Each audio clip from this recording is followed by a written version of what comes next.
हयारे लमर जाम लागल बाटे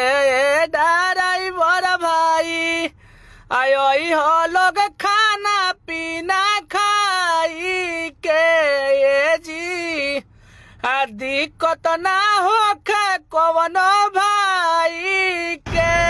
हयारे बात जे ना मन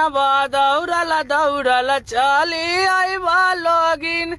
आरोई अलग मुहवा छिताराई के ये जी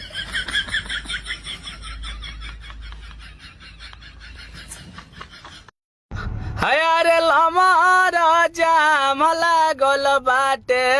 ड्राइवर भाई आयो हो लोग खाना पीना खाई के ये जी दिक्कत ना होखे कवनो भाई के हयारे बात जे ना मन दौड़ल चली आइब लोगिन आरोई अलग मुहवा छिताराई के ये जी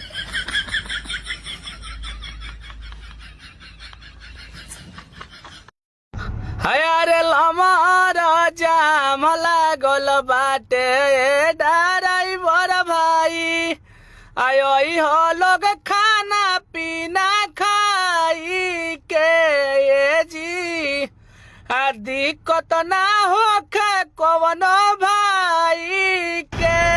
हयारे बात जे ना मन दौड़ल चली आइब लोगिन आरोई अलग मुहवा छिताराई के ये जी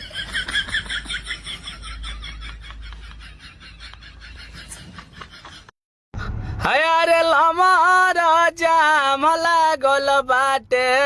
ड्राइवर भाई आयो हो लोग खाना पीना खाई के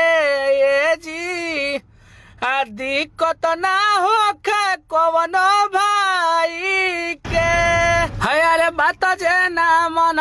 दौड़ल चली आइब लोगिन आरोई अलग मुहवा छिताराई के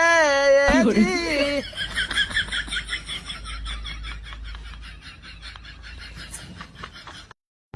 हयारे लमर जाम लागल बाटे ड्राइवर भाई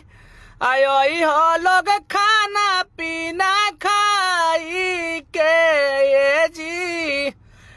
दिक्कत ना होखे कवनो